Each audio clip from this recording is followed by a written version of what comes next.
કોક નર પૂરા મળે તો રાહુ રેણીએ. બાપુ જો મેં હમણાં કીધું ને, જ્યાં જ્યાં ભજન બન્યા છે ને ત્યાં વાતો પડી છે. આ ભજન ક્યારે બન્યું? નીરલભાઈ ના કુંભારાના હારે જયારે લગ્ન થયા અને નીરલભાઈ ને વળાવવાનો સમય થયો ને, એટલે એમના બાપુજીને મળવા માટે આવે છે નીરલભાઈ. દીકરીનો પ્રસંગ વહામો છે ભાઈ. દીકરીની વિદાય છે ને ભાઈ, અઘરી છે. ગમે એવો બાપ હોય ને, કોઈ આંખમાં આહુડું ન પડ્યું પણ બાપુજી પારે એવું માળો મૂકીને જાય ને, દીદી ગમે એવો બાપ હોય તો ભાંગીને ભૂકો થઈ જાય. એ નીરલભાઈ એમના બાપુને મળવા આવે છે અને એમના બાપુ કહે છે કે બેટા મારી પાસે કંઈક માગો. કે પણ બાપુ આવા ખટારા ભરાય એટલું આપ્યું, મારે શું માગવું? કાંઈ આમાં ઘટતું નથી. કે પણ કાંઈક માગો તો મારા આત્માને શાંતિ થાય કે મારી દીકરીએ મારી પાસે કંઈક માગ્યું. કે બાપુ તમારી જો બહુ ઈચ્છા હોય તો ગુરુ મહારાજને બોલાવી દો, મારે ગુરુ મહારાજના દર્શન કરવા છે. ગુરુ મહારાજને બોલાવ્યા. ગુરુ મહારાજને કહે છે કે બાપુ કોઈની દીકરી ઘરે રહી નથી અને ઘરે રહેવું એવો કોઈ મારો દાવો નથી, પણ હું મારા હાહરિયામાં જાઉં અને અહીંયા મારા હાહરિયાના જે સભ્યો હોય એમને જો ભજન ગમતું હોય તો વાંધો નહીં, નકર ભજન નહીં મને કરવા દે તો ભજન વગર હું જીવી નહીં શકું. ભજન મારો ખોરાક છે, ભજન મારો પ્રાણ છે, ભજન મારો જીવ છે. ભજન નહીં કરવા દે તો બાપુ હું જીવી નહીં શકું. એના માટે મારે શું કરવું? એક શાલિગ્રામ ભગવાનની મૂર્તિ આપી, બેટા લઈ જા, તારા રૂમમાં રાખજે અને દીવાબત્તી કરજે. તને ભજન ગાતા હોય ને બજાવતા હોય ને એવી મજા લૂંટતી હોય એવું તને લાગશે. નીરલભાઈ આવ્યા સાસરે, એટલે કુંભારાણા કઈ હારા નહોતા. કુંભો ને માલદે ને જેસલ ને સાસટીઓ ને આ એક હામા મળ્યા હારા નહીં. આ બધાને બાપુ બઈ રહે સુધાર્યા. એટલે આ બેનું ને હું તેમાં કહું, કારણ કે આપણી બાંધી મુઠ્ઠી રહે ને ત્યાં સારું, બાકી બૈરું ધારે ને કે તારા ઘરનું પાણી નથી ભરવું, બાપુ કટકા કરી નાખો, નો ભરે નો ભરે નો ભરે. એટલે લખવું હોય લખી લેજો. એક કળા બાપુ મારા નાથે બૈરાને વધારે આપી છે પુરુષ કરતા. બહાર ગમે એવા ધોકા પસાડતા પણ ઘરે આવે ને કે બકાલું સુધારી નાખો એટલે ગદબ બકરું બેહી જાય. હારા હારા લીંબુ ઠરતા હોય એવા. આ રાવણ છે ને, રાવણ કોઈ નું માનતો નતો, મંદોદરી નું માનતો હતો. એટલે આપણે એમ થાય કે આવા જો માનતા હોય આપણે મનાય. શરમ આવતી હોય ડેલી થોડી ગાડી કરી દેવાય, એમાં શું ફેર પડે? બૈરા ભાઈ બાપુ હારા હારા છૂટી ગયા છે. લખવું તો લખી લેજો. આ દાંત કાઢવાની વાત નથી, આ સત્ય 100% છે. અને આપણું હાલે બૈરાનું મારા ઘરમાં નથી હાલતું એવો ઊંચો હાથ કરો છો. કોઈ ન કરીએ કે મને ખબર હોય ને. શક્તિ છે એટલા માટે કહું છું. શક્તિ ભાઈ બાબુ, શક્તિ આ તમે બેઠા છો ને એમાં શક્તિ જોવે. ઘરે ત્યાં આવવા માટે શક્તિ જોવે, ખાવું હોય તો ખાવા માટે શક્તિ જોવે ને એને પાચન કરવા માટે શક્તિ જોવે. નકર ખાટલામાં ન હોતા હોય શક્તિ જ નથી, વ્યાત જ નથી, શું ભજનમાં આવવું? શક્તિ વગર બાપુ પગલું ન હાલે. તમે જો સમર્પણ કેવડું છે માનું, આ દીકરીનું સમર્પણ કેવડું છે. 9 મહિના સુધી ઉદરમાં સંતાનને રાખે, એનો જન્મ આપે, એનું લાલન પાલન કરે, બેહતા બોલતા ખાતા પીતા બધું માં શીખે. અને વાય નામ લાગે બાપાનું. ફલાણા ભાઈ જો ફલાણા ભાઈ ફલાણી માં હોય એવું હોય. નકર માનો ભોગ છે એટલો બાપનો નથી. એમાં હું તમારી ભેગો છું. પણ તો વાય બાપનું લાગવું જોઈએ, માનું લાગવું જોઈએ, મને એવું લાગે. પણ જો આ દીકરીઓએ સમર્પણ કરી દીધું કે એની વાયના બાપાનું રાખો કે શું કામ? ઈ કે આ દારૂની કોથળી તોડીને બઠો પડ્યો ને કોક એમ કે આ કોનો છે? ફલાણી માનો છે, મારા ખોળિયામાં જીવ નહીં રહે, એના વાયના બાપાનું રાખો, માન ન જોતું. આ સમર્પણ છે. અને હારા છે ને, હારા દીકરા એની વાય માનું લાગે. તમને ન ખબર હોય કહી દઉં. હનુમાનજી કોનો? અંજનીનો. કર્ણ કોનો? કુંતીનો. ભીષ્મ કોનો? ગંગાનો. શિવાજી કોનો? જીજાબાઈનો. ગાંધીજી કોનો? પુતળીબાઈનો. હારા હારા માના બગડેલા બાપાના.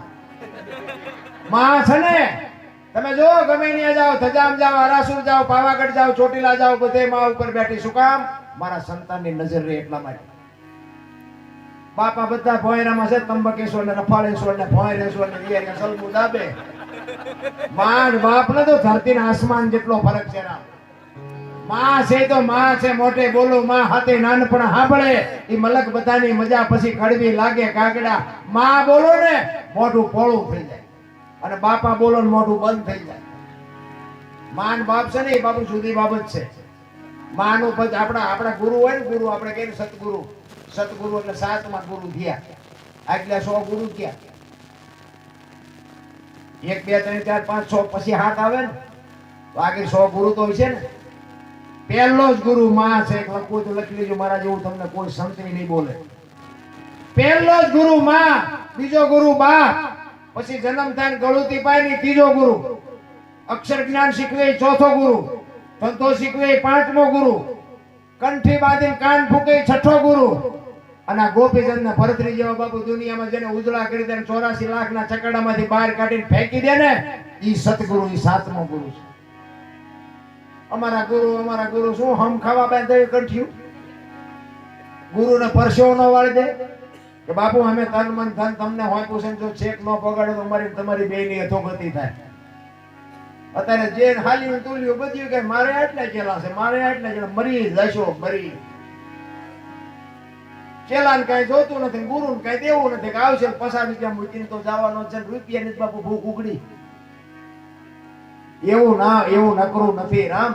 ગુરુ અને શિષ્યનો નાતો આખો જુદો છે. કચ્છનો જાડેજો સતી તોરલ જેના ગુરુ, વિચાર કરજો. સાસઠિયા ગાંઠીના ઘરેથી નીકળ્યા ને, તેથી તોરલના હાથમાં એક તારો હતો, જાડેજાના હાથમાં તલવાર હતી. બે જણા વાત કરે છે, કારણ કે જાડેજાને હજી કઈ નક્કી નહોતું થયું. જાડેજો કહે છે, તોરલ આ તમે હું દુનિયાના ભરમાવો છો, આખી રાત રાગડા તણો, હુતા નથી, હુવા દેતા નથી. મારી તલવાર કરી તમારો એક તારો ન કરે. એ કે દરબાર ભૂલો છો, આ મારો એક તારો કરી તમારી તલવાર ન કરી શકે. એ કે નહીં, મારી તલવાર વધે. તોરલ કહે છે મારો એક તારો વધે. પણ જાડેજો લાંબો હાથ ન કરી ગયો. શું કામ? સતી તોરલ પાસે ભજનનું બળ હતું. બાપુ જાડેજો કચ્છનો કાળો નાગ, એક કાન બે કટકા, પણ તોરલ માં લાંબો હાથ નથી કરી ગયો. પછી તોરલ ને જાડેજો કહે છે કે તમારો એક તારો જો વધતો હોય તો મને એનું પ્રમાણ આપો. આ બધી પ્રમાણ વાળી વાતો છે, એટલે દુનિયા ઢીંગાઈ રહી છે આની વાહે. હજારો વર્ષથી આ ભજન હાલ્યું આવે છે, અભાવ નથી આવતો. એનું કારણ શું છે? આ હોનું છે, હોનું. આને કોઈથી કાટ ન લાગે. તોરલે કીધું એ કે સમય આવશે હું તમને પ્રમાણે આપીશ. અહીંયા કઈ તોરલે 2 ભજન ગાયો તો જાડેજો સમજી ન જાત. કાંઈ ઈ વાત કરતા વાર લાગે. દરિયાનો કિનારો આવ્યો ને, હોડીમાં બેઠા ને બાપુ દરિયામાં મીડ્યા હાલવા. પવને દિશા બદલાવી, મત દરિયે પહોંચી હોડી, અને ખોડા જેવડા મોફા મીડા ઉલળવા. તેથી કચ્છનો કાળો નાગ થાર થાર થાર થાર મીડો ધ્રુજવા. હો ભાઈ, ચારે બાજુ નજર કરી, આરો ન દેખાણો. આ તમારા મારા બાપુ આ સંસારના સાગરમાં છે ને, બધાયના નાવડા હાલ્યા જાય છે. જેથી ઓલો ઉઘરાણી કરશે ને, તેથી આરો નહીં. છોકરા ઉભા છે ને, વહુ ઊભી છે ને, ભાઈ ઉભા છે, બાકી આરો નહીં દેખાય. કાંઈક જો હરિભજન કર્યું હશે ને, તો જ તમને બાપુ હુજવાનું છે, ને કે રોતા નથી આવડવું. જાડેજો સતી તોરલ ને કહે છે, તોરલ હોડી હમણાં બુડી જાય, આપણે મરી જઈશું. તારે તોરલે કીધું, જાડેજા તમે કહેતા હતા ને મારી તલવાર વધે, દરિયાનો મડો કાપવા હમણાં ફૂગી જાય છે. અને અહીંયા બાપુ જાડેજાને હબાકો આવ્યો હોય કે હારું આ એક તારામાં એટલો પાવર, એક બૈરું ડગતું નથી. હું તો કચ્છનો કાળો નાગ કહેવો ને મને રોવું આવે. સતી તોરલ જાડે 2 જણા, સતી તોરલ ને જાડેજો મધ દરિયામાં બાપુ ચારે બાજુ પાણીના ફૂફારા મારતું હતું. સતી તોરલ આશ્વાસન આપે છે, જાડેજા રોશો ને પાપના પોટલા દરિયામાં ફગાવી દો, મારો હલક ધડિયા હોડી નહીં બુડવા દે, શાંતિ રાખો, શાંતિ. અહીંયા બાપુ પણ આઉડાય આવે, હાકડીમાં આવ્યા હોય અને જે રોવા મળે એના આઉડાય આવે. તોરલ મરી જશો, મારે જીવવું છે. તોરલ કે તમે જેને માર્યા નહીં બધાને જીવવું હતું, પણ લોહીની શેડી ઉડેમાં મજા આવતી હતી ને. મરી જાઓ, વેલું મોડું મરી તો જવાનું છે. દરિયામાં ધૂમકો મારી દો. આ જળનું મોત ઊભું શું જીવીને કામ છે? પણ મરી હકાય? આ તમે બધા શાંતિથી સાંભળો. હમણાં કાળો નાગ નીકળ્યો હોય તો મને સાંભળવા ઉભા રહો. હમણાં કરડી જાય, એક દી કરડવાનો જ છે.